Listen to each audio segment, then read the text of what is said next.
եկակ տաղավար, մի քանի թեմաներ եք առանձնացրել, բայց կարծում եմ երևի թե ճիշտ է սկսենք այս թեմայից։ Մենք տեսնում ենք, որ Գագիկ Ծառուկյանի եւ նրա ընտանիքին պատկանող բիզնեսները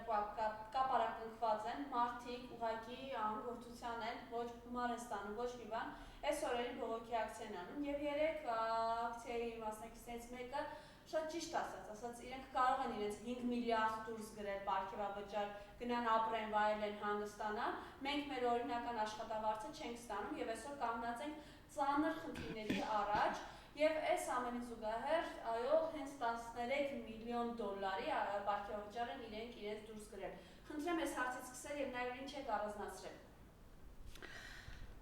Շնորհակալություն, թվում է թե Նիկոլ Փաշինյանը արձակուրդում է երկրում ոչինչ տեղի չի ունենում,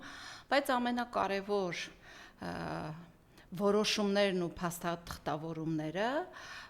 առանց ուղղակի Փաշինյանի ստորագրությամբ տեղի են ունենում այս օրերին։ Դրան քիչ ավելի ուշ կանդրադառնամ, բայց հիմա խոսեմ Գագիկ Ծառուկյանի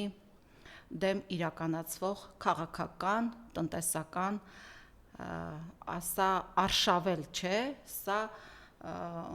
կարծես թե մոնղոլ թաթարական մի ապստամբություն լինի, որ կիրառվում է Գագիկ Ծառուկյանի նկատմամբ։ Դե եւ ընդհանրապես Փաշինյանական իշխանությունը այս 8 տարվա ընթացքում ձեռնոցի գործարան անգամ չկարողացավ հիմնել, նոյեմբերյանում մի քանի ամիս աշխատելուց հետո փակվեց, կհիշեք Մերձավանում ասում էր տեսեք, հեսա հեռուստացույց լվացքի մեքենային կարտադրում, դա էլ փակվեց, քանի որ մի իշխանություն ոչինչ չի կարողանում ստեղծել,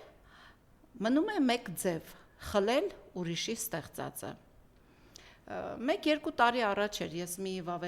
փաստավավերագրական ֆիլմ էի դիտում հենց Գագիկ Ծառուկյանի կյանքի ու գործունեության մասին, պատմում էին, թե ինչպես դեռ 80-ական թվականներին, ինչպես է իր ընտանիքը զբաղվել աշխատանքով, մեղվաբուծությամբ, ինչ աշխատանքներ են իրականացրել, ինչպես են շուկաներ գտել, ինչպես են ստեղծել իրենց բիզնեսները, հետագայում մեծ աշխատատեղեր են ստեղծել, տասնյակ հազարներով աշխատատեղեր են ստեղծել։ Հիմա ինչ է ուզում Փաշինյանը։ Մեկ եթերում ես ձեզ մոտ կոնկրետ ասացի, որ իմ ընկերներից մեկը հարցազրույցում ասաց, որ Նիկոլ Փաշինյանին այսօր շատ փող է պետք։ Հիմա Փաշինյանը այն այդ ցուցակը, որ հրապարակվեց, թե ինչ է ուզում խլել Գագիկ Ծառուկյանից, դա մոտավորապես կազմում է 1 միլիարդ դոլար։ Հաջորդը կլինի Սամվել Ալեքսանյանը, հետո կլինի Խաչատուր Սուքիասյանը, Սամվել Կարապետյանից գործընթացը արդեն սկսվել է։ Այսինքն բիզնեսմենները այնպես չի, չէ, որ այսօր իրենք այդ հիմնադրամներին մուծվում են տարբեր եղանակներով, այնպես չի, որ հերթը իրենց չի հասնելու։ Ոչ, ախորժակը ուտելուց է բացվում։ Եվ եթե այսօր այդ գործարարները տեր չկանգնեն Գագիկ Ծառուկյանի ունեցվածքին, հաջորդը խոշտանգվելու է եւ մոնղոլ թաթարական ապստամբություն է լինելու իրենց բիզնեսների նկատմամբ։ Հերթով այդ սիթիները փակվելու են, հերթով Ուրարտու խանութները փակվելու են, այն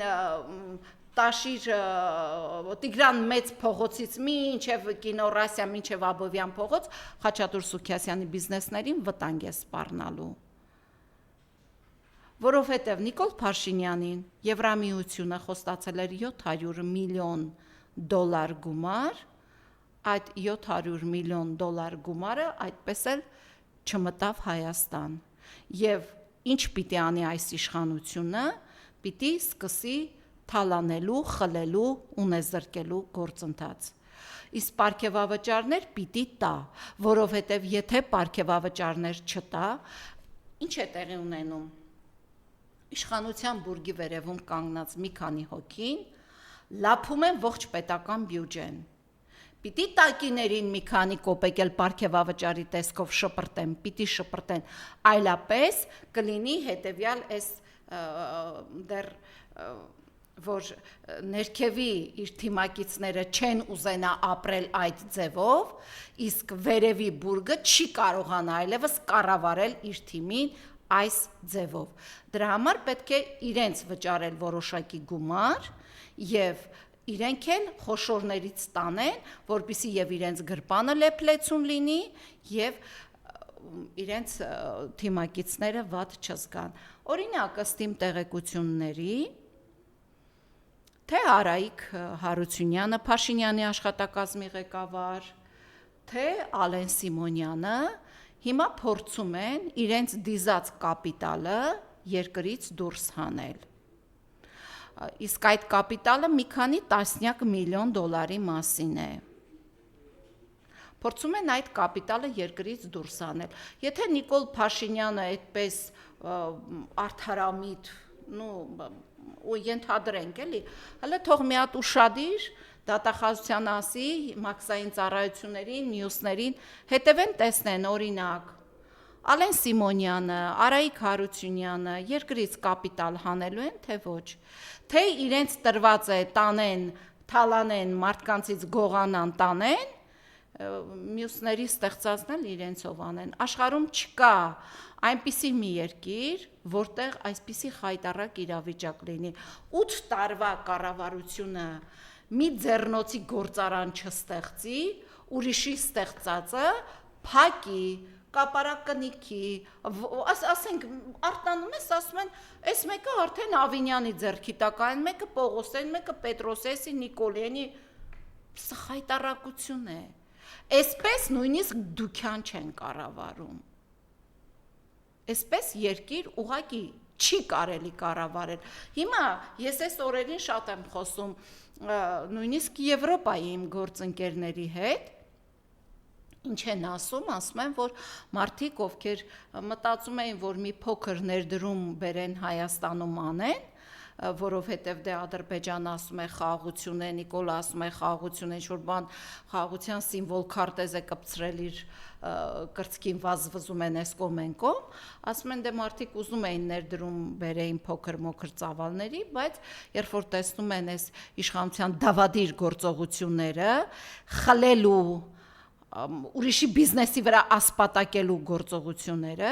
մարդիկ պարզապես հետ քայլ են կանգնում, որովհետև որևէ ներդրող անկայուն կառավարության գործողությունների թիրախ չի ուզում դառնալ, որտեղ արդարադատությունը մեկ մարդ է, դատախազությունը մեկ մարդ է, սահմանադրական դատարանը մեկ մարդ է, անգամ ես կասեի, որ այս ավտոբուսի շոֆերը մեկ մարդ է։ Բոլորը մեկ մարդու ձեռքին է։ Դրա համար այս երկրում ներդրողներ չեն լինի, բացառությամբ երկրի ամենակարևոր օղակներից, որոնք կարող են վերցնել։ Երեք մի շատ ուշագրավ, շատ կարևոր հայտարարություն հնչեց, որ ես հիմա ընթերցեմ, այդ հայտարարությունը, որ պղնձամոլիբդենային, թեղուտի պղնձամոլիբդենային հանքը անցնում է բոլորովին այլ ընկերության, որի բաժնետերերը ղեկավարելու է մի մարդ, մի ընկերության ղեկավար, Սոկոլովը, ով բոլորովին վերջերս պետդեպարտամենտի կողմից նշանակվեց նաև թրիփ հիմնադրամի ղեկավար։ Պղնձամոլիբդենային հանքի նախկին սեփականատեր Valex Group-ը պարտքերի դիմաց հանքը թողել էր VTB բանկին, հիմա ինչ է անում Նիկոլ Փաշինյանը։ Բոլոր այն բիզնեսները, բոլոր այն կարևոր ռազմավարական նշանակության օբյեկտները, հանքերը վերցնում է ռուսական տիրապետության տակից, հանձնում է ամերիկացիներին։ Իհարկե ռուսական ներգրավվածությունը Հայաստանի հանքարդյունաբերության ոլորտում այնքան էլ մեծ չէր։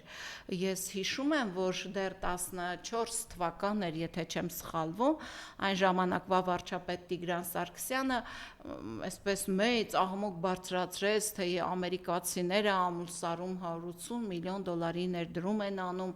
եւ դա կլինի Հայաստանի տնտեսության շարժիչ ուժը եւ այլն եւ այլն։ Հետագայում Նիկոլ Փաշինյանը երբ գալիս էր իշխանության,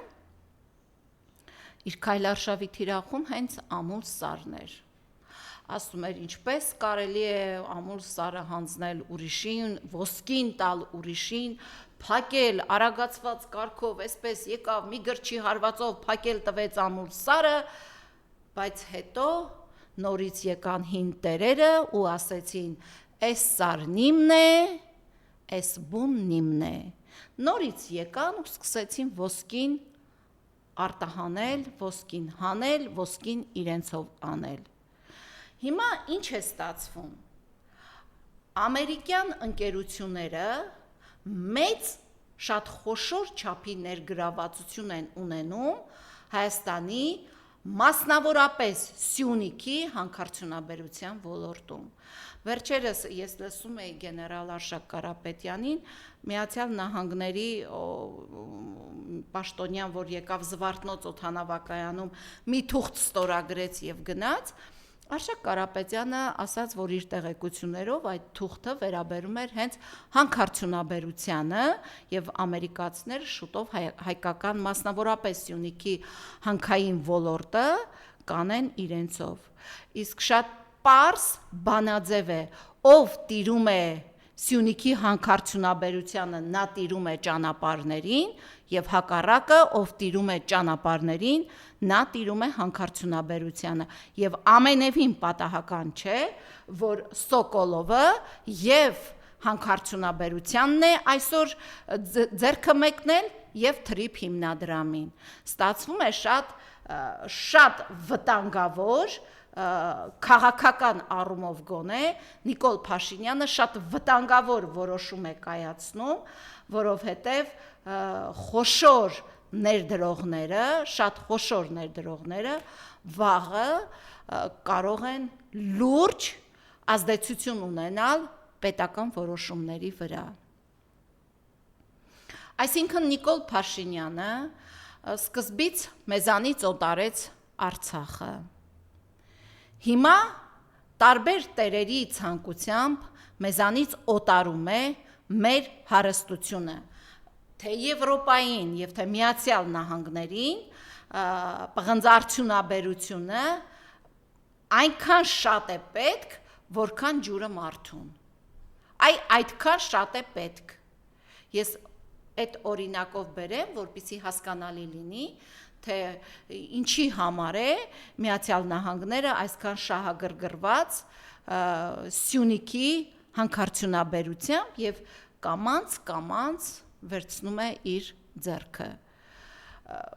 Մենք գիտենք, որ օրինակ Գագիկ Ծառուկյանի բիզնեսների մի մասը նաեւ Ռուսաստանի Դաշնությունում է։ Այստեղից արտադրվող ապրանքի խոշոր արտահանման շուկան նաև Ռուսաստանի Դաշնությունն է։ Նիկոլ Փաշինյանը կռիվ է տալիս Ռուսաստանի Դաշնության հետ, քաջ գիտակցելով, որ իր կռիվը բերում է Հայաստանի տնտեսության ոչնչացմանը։ Բարիս ուղիղ իմաստով Նիկոլ Փաշինյանը ոչնչացնում է, պատերազմ է հայտարարել Հայաստանի տնտեսվարողին ու տնտեսությանը։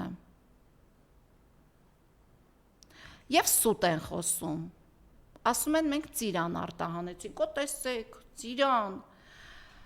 օրինակը բերել եմ, հիմա էլ եմ բերում, Եվրոպայում հայկական ծիրանը մրցունակ չէ, որովհետև հայկական ծիրանի տեղ հասնելը Եվրոպա բավականին թանկ է նստում արտադրողի եւ արտահանողի վրա, լոգիստիկ առումով բավականին թանկ է նստում։ Հիմա իրենց հուշեմ, օրինակ ձմերուկը էժան է նստում, այնտեղ շատ ավելի թանկ է օրինակ Իսպանիայից Գերմանիա ներկրված ձմերուկը, քան Հայաստանից, որովհետև մեզ մոտ ձմերուկը շատ ավելի էժան է։ Կարող եք արտահանեք, դա էլ չեք անի, որովհետև դուք չեք կարող։ Դուք տասնամյակներով կայացած շուկան փլուզեցիք հանուն ձեր գրպանը շատ ավելին լցնելու համար։ Մի քանի օր առաջ ձկնաբույծների խնդիրներին առնչվեցինք, տոնաներով ձուկ է լցված սառնարաներում, տոնաներով, ձկնկիտ ու ձուկ, արտահանման շուկա չկա, պատմում են, որ տասնամյակ է պետք եղել ռուսական շուկային սովորեցնել մեր քաղցրահամ ջրերի համեղ ձուկը, հիմա ձուկը չի գնում Ռուսաստանի Դաշնություն, սրա վտանգը ոչ միայն այն է, որ այդ ձկնաբուծարանները կփակվեն, այդ ձկնաբուծարանները Հայաստանի ամենախոշոր հարկատուներից, Փաշինյանի հերոս հարկատուներն են, հերոս հարկատուների Փաշինյանը չոքացրել է այսօր, բառիս ուղիղ իմաստով, փլուզվում ոչնչացնում է հայկական ձկնարդյունաբերությունը, միևնույն է ինքը հնար չի գտնելու, Ծառուկյանից խլեց, Ալեքսանյանից խլեց, 3 տարի էլ գոյատևեց, հետո երկիրը քայքայված, 90-ականների շեմին, թեպետ արդեն մենք մոտենում ենք,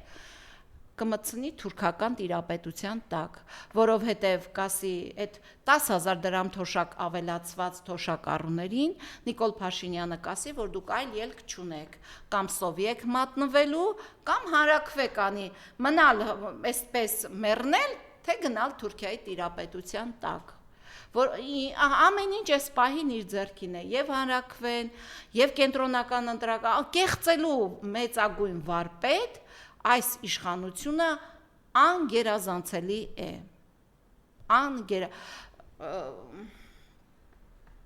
ես օրինակներ եմ բերում Եվրոպա իմ ընկերներին, ասում եմ հիմա ձեզ մոտ ենթադրենք, Մակրոնը որոշի քաղաքական ուժերից մեկին նվաստացնի, մանդատները վերցնի, խլի ունեցվածքը, ինչ կանեն, դե ասում է դա պատկերացնելի չէ, Մակրոնին ուղակի կքշեն կգնա,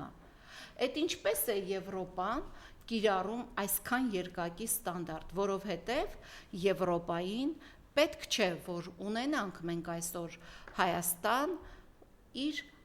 մշակութային, ազգային եւ ընդհանրապես պատմական արժեքներով Եվրոպային պետք է ընդհանրապես այս տարածքը ընդդեմ Ռուսաստանի Դաշնության, ինչն էլ եւ մենք այսօր տեսնում ենք։ Սա Փաշինյանի իշխանության խնդիրների մասին։ Հիմա ուզում եմ անդրադառնալ Երևանի քաղաքային իշխանությանը։ Երեք մոտ 10 րոպե փոշի քամի էր եւ այնպիսի մեծ փոշի ու քարեր էր մարդկանց խփում, որ ամեն մեկը գնար լողանար, երևի մի շենքի շինանյութ վրայից կթափվեր։ Հիմա Տիգրան Ավինյանը ցույց է տալիս, այսպես գովազդային հոլովակ է նկարանվել, այսպես ճտտցնում է, մի փոշեկուլ մի կողմն են գնում, ճտտցնում է աջ ձեռքով ձախով մի փոշեկուլն են գնում։ Ես այդ փոշեկուլները մեկ անգամ եմ տեսել, երբ որ Եվրամիության պաշտոնյաները Հայաստանում էին եւ հրապարակը այդ փոշեկուլները ուղակի լիզում էին, որովհետեւ այնտեղ պետք է եվրոպացիների կոշիկը դրվեր, ոդկը դրվեր, ուղակի լիզում էին։ Հիմա գովազդով զբաղվող Տիգրան Ավինյանը քիչ չի, որ Երևանը վերածել է կեղտի, փոշու, զիբիլի քաղաք, զիբլանոց, որտեղ տեսնեմ քաղաքային բյուջեից 50 միլիոն դրամ է հատկացնում ինչ-որ նորաձևության շաբաթ անցկացնելու համար։ Ուզում եմ հարց տամ, Տիգրան Ավինյան, գովազդային գործակալ ես, պրոդյուսերական ընկերություն ես, ընդհանրապես ով ես, որ Երևանցու, շարքային Երևանցու գրպանից կաշին քերթելով խլես տանես, քո համար որոշես, որ դու նորաձևության շաբաթ ես անցկացնում, պետք է մի 50 միլիոն էլ այդտեղ շահ տալ։ Ես չեմ կարող ասել, այդ 50 միլիոնից քանի միլիոնն է ում գրպանը գնում, բայց դու 6 անգամ Երևանում 6 տարվա ընթացքում 6 անգամ գույքահարկ թանկացրած, շինթույլտվության հարկ չգիտեմ քանի 100%-ով բարձրացրած, Երևանը աղետի գոտու դարձրած քաղաքում 50 միլիոն շպրտում ես նորաձևության շաբաթ, արի հրավիրում եմ քեզ Երևանի 9%-անոց քաղաքապետ Տիգրան Ավինյան, հրավիրում եմ քեզ Դավթաշեն համայնք։ Այսօր ժամը 6-ին միասին լինենք Դավթաշեն համայնքում, որտեղից դեպի Զովունի է գնում։ Այդտեղ վարորդները պարզ ասում եմ,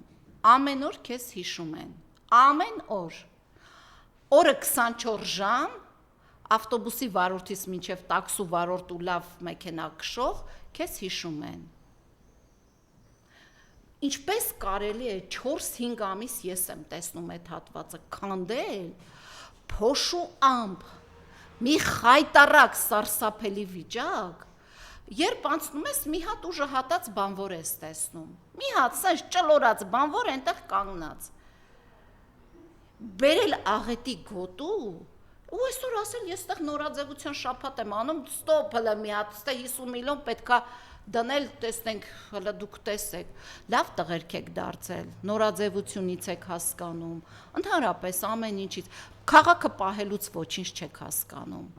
քաղաքը քաղաքի նման չեք կարողանում պահել, հիմա ինչ էր, են մի կոմունալ քաղաքի մաքրման պետ կար, նորից բերեցին Մալաթիա Սեբաստիայի թաղապետ, դու քաղաքը ինչ օրի գցեցիր, որ հիմա նորից եկար Մալաթիայի թաղապետ, մի հատ ես ուզում եմ հասկանամ, մի ոլորտում վարի տված մարդը, ինչի պիտի գա նորից վարչական շրջանի ղեկավար, սենց ռակիրովկեք են անում իրանց մեջ, երեք օրաթերթերից մեկում կարդում եմ, որ 6 ամիս հմեկը չի լուսաբանել Տիգրան Ավինյանին,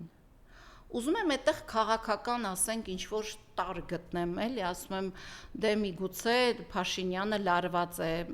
ընդհանրապես քաղաքականության թիմի մեջ երբ են լարվում հարաբերությունները, պաշտոն բաժանելուց եւ փող բաժանելուց, մենք հասկանում ենք Երևանի բյուջեում փող շատ կա, պարզապես Երևանը Երևանի նման չի, եւ ինչ ասել է Նիկոլ Ավինյանը, այդպես հեզ ու հնազանդ, այսօր գալիս եմ, Երևանի տրանսպորտով գալիս եմ, էլ չասեմ, որ այդ ճանապարհը, որ փակել է, մի ուղևորությունը Երևանցու վրա 4 անգամ ավելի թանկ է նստում A-կետից B-կետ հասնելու համար, 2 ամիս էլ այսպես է լափելու մարդկանց գումարը, գալիս եմ, կանգնել է ավտոբուսը, այս Երևանի խցանումների պատճառը Տիգրան Ավինյան, դու ես քո հրահանգներով, ավտոբուսը կանգնել է, մարդիկ շատ են, բարձրանում են, տեղ չկա, վարորդը չի բացում երկրորդ դուռը, որ վճարած քաղաքացիները իջնեն, կալանավայր, տրանսպորտն էլ եք դարձրել կալանավայր, վերջացրեք ձեր անօրինական, հակազգային որոշումներն ու հայտարարությունները, վերջ տվեք, թե չէ մի օր այս ժողովրդի համբերության բաժակը լցվելու է, ձեզ սրբելու են տանեն, ձեզ ոչ այդ 10,000 դրամ կկարողանաք թոշակ տալ, այստեղից թոշակը տվեցին, այնտեղից կտրեցին, հիմա էլ անվճար ապահովության մասին խոսք չկա, երեք իմ ընկերներից մեկը պոլիկլինիկայում էր, ասում էր, գիտես, ինձ ասում են, սա վճարով է, սա անվճար է, սրան պիտի վճարեք, սրան պիտի չվճարեք, արդեն գործում է 50, մյուս ամիս կդառնա 80-20, հետո սեպտեմբերին արդեն կտեսնենք, որ այլևս անվճար ապահովագրություն չկա, ես շատ կուզենամ այդ ժամանակ Նիկոլ Փաշինյանը գնա Սյունիք, այն տատիներին ասի, օգտվում եք անվճար բուժօգնությունից, ստացաք 10,000 դրամ թոշակը, շատ կուզենամ, գնա նորից հարցեր տա, տեսնի, այդ 10,000-ն էլ չկա, այն անվճար օգնությունն էլ չկա, ամենամեծ ընտրակաշարք տվող ուժը Հայաստանում ԿՊ-ն էր այս ընտրություններում, խաբեց անվճար բուժօգնությամբ, խաբեց ընտրակաշարքով եւ մեզ բերեց հասցրեց այս վիճակին։ Ես կարծում եմ, որ մեզ ոչ միայն միշտ սովոր են չէ ասելու մեզ թեժաշուն է սպասվում քաղաքական, ես այլևս դրան չեմ հավատում, մեզ սոցիալական թեժ սովի ու սոցիալական խնդիրների թեժ ժամանակաշրջան է սպասվում։ Տեսեք մի, այսպես իր կամային, որ ասում էր խլելու են բան, ֆայլաբազարում է բոլորին, Նիկոլ Փաշինյանը մցրել է այսպես կաղապարի մեջ ու չի թողնում։ Մարդիկ շատ հստակ 3 հարց են տալիս, ինչպես վճարենք մեր կոմունալները։ Իդեպ այդ հեցի պետը այն մի գանգուր մազերով տղակար ինչ էր Ռոմանոս էր, ինչ էր Ռոմանոս Պետրոսյան, գիշերը լույս չունենք, ցերեկը չունենք, առավոտը չունենք։ Ինչ ես այսպես, քեզ ով է թույլ տվել ամառվա այս շոկին, ով է թույլ տվել համակարգը այսպես փոշիացնել, ոչնչացնել։ Բա գիտեք, որ ուրիշները ներդրում են անում, գալիս են, կայացնում են, գիտեք դա հեշտ է պահելը։ Էլի եմ ասում, դուք մի ձեռնոցի գործարան չստեղծած իշխանություն եք, եկել եք միլիարդների ներդրում արած հիմնարկների վրա նստած ոչնչացնում եք։ Նորից եմ ասում, Բաբաջանյան 1 շենքը զանգահարել եմ, հիմա էլ եմ ասում, ինչու է ամեն օր հովարային անջատման տակ։ Ինչու է ամեն օր հովարային թաղամասը, սիլիկյան թաղամասը, ինչու եք ամեն օր դրել հովարային անջատման տակ։ Ընդհանրապես դուք ձեզ այդ հարցը տվել եք։ Այդ որ ժողովուրդը սկսի հովարային անջատումներով վճարումներ անել, կհանդուրժեք մի ժամ։ Խայտարակություն եք դուք խայտարակություն եք, եւ ընդհանրապես ինձ համար շատ ու շատ բաներ կան այլևս անհասկանալի, ինչպես կարող էր 5000 երեխայի գլուխ կերած, հող հանձնած, գերիներում Բաքվի բանտերում թողած, անհետ կորածների հարցը չլուծած իշխանությունը այսօր գար թափտար աշխատատեղ ստեղծած, երկրին բարօրություն տված մարդկանց վրա, երկրի անվտանգությամբ զբաղվող, երկրի անվտանգությունը պահած մարդկանց վրա։ Ես չգիտեմ ինչպես կարող էր։ Հիմա ասենք Պապոյանը փորձում է նախարարին, փոխվարչապետին ասել, որ իրենք ձուկ են Եվրոպա արտահանում։ Նա էլ ասում է կենթանի ձուկ, սա ասում է այո սառեցված ձուկ, նա ասում է կենթանի ձուկ, սա ասում է այո սառեց։ Դե Տաշիրում անվտանգության աշխատակիցը, որ գնա հասնի նախարարի պաշտոնում, ես էլ ուզում եմ մորգից մեկին կանչեի այդ օրը, ասեի մի հատ գնացեք, հասկացեք սրանց վեճը վերջը ինչի մասին է, էլի, սրանք ընդհանրապես սառեցված ձուկը, կենթանի ձուկը իրարից տարբերում են, չեն տարբերում, կամ ընդհանրապես այդ կենթանի ձուկը ակվարիումով է հասնում, ոնց է հասնում, սառեցված ձուկը ընդհանրապես որտեղ իրենք ոչինչ չեն հասկանում, այդտեղ որոշում են բնաջնջել։ Հիմա բնաջնջվում է ձկնարդյունաբերությունը, բնաջնջվում է ջերմոցային արդյունաբերությունը, ջերմոցային տնտեսությունը, մյուս տարի թուրքական ապրանքը կառնենք ու կլցնենք մեր սեղաներին։ Հայդե, Նիկոլը հասնում է իր նպատակին։ Մենք չկարողացանք եւ մենք հիմա էլ չենք ուզում հասկանալով, որ մենք դեկտեմբեր ամսին ունենալու ենք 92-3 թվականների ձմեռը, հիմա էլ չենք ուզում քայլեր ձեռնարկել։ Եվ մամունում եղավ հրապարակում, որ ԵԿՄ-ում է, Սասուն Միքայելյանը շուտ թեմաների մեջ է, պետա իրավական հանձնաժողովի նախագահ է ուզում դառնալ, խնդրեմ։ Դե ԵԿՄ-ի ցրման մասին դեռ ցրելու մասին խոսել է Իլհամ Ալիևը, դա համարել է ահաբեկչական կառույց չէ, պատերազմից հետո Նիկոլ Փաշինյանն ով է, որ հանկարծ ասի չէ, չեմ ցրում։ Ընդհանրապես ես որքան լսել եմ Սասուն Միքայելյանը միշտ ասում է, դե մենք գնում ենք առաջնագիծ, մենք միշտ առաջնագծում ենք եւ այլն, դե այս ժամանակները փոխվել են, իրավիճակ է փոխվել։ Հիմա այլևս այն ժամանակաշրջանը չի, երբ որ 70-75 տարեկան են անատամ պապիկներին հանես Վարդենիսի դիրքեր, ասես ես ԵԿՄ-ին, հա լավ է, 270 միլիոն էր, ինչքան էր պետական բյուջեից հատկացվեց, խոշոր գումար էր, լավ էր, լավացան տղերքը, բայց հո մենք գիտենք, որ այդ 70 տարեկան պապիկները ոչինչ այնտեղ անել չեն կարող։ Հիմա դրա ժամանակաշրջանը չի, հիմա զենքի, զինամթերքի, լուրջ տեխնիկայի ժամանակաշրջան է։ Հիմա մարդիկ պետք է զինեն իրենց բանակը, ուղղակի զինեն։ Նույնիսկ այսօրվա զենքը 6 ամիս հետո այլևս արդիական չի։ Ուրիշ ժամանակներ ենք ապրում։ Դե ես կարծում եմ Սասուն Միքայելյանը բոլոր իշխանությունների օրոք գտել է իր տեղը քաղաքական դաշտում, ոմանց մոտ դա ստացվում է, ոմանց մոտ չի ստացվում, իր մոտ դա լավ է ստացվում։ Սերժ Սարգսյանի օրոք էլ է լավ ապրել Սասուն Միքայելյանը, Ռոբերտ Քոչարյանի օրոք էլ, Լևոն Տեր-Պետրոսյանի օրոք էլ, այդպիսին երկուսին գիտեմ, Սասուն Միքայելյան եւ Սամվել Ալեքսանյան։ Բոլոր իշխանությունների օրոք ծափ են տվել։ Դե Նիկոլ Փաշինյանը ինչպես կորոշի կամ ինչքան կհնազանդվի Սասուն Միքայելյանը Նիկոլ Փաշինյանին, այդքանով էլ Նիկոլ Փաշինյանը մանդատ կամ հանձնաժողովի որևէ հանձնաժողովի նախագահի պաշտոն կստանա խորհրդարանում։ Ես գիտեմ, որ այդ պաշտոնները հենց այնպես չեն տրվում, դրանք դու պիտի այնքան հնազանդ լինես։ Այդպես է եղել, այդպես շարունակվում է։ Շնորհակալություն։ Ես եմ շնորհակալ։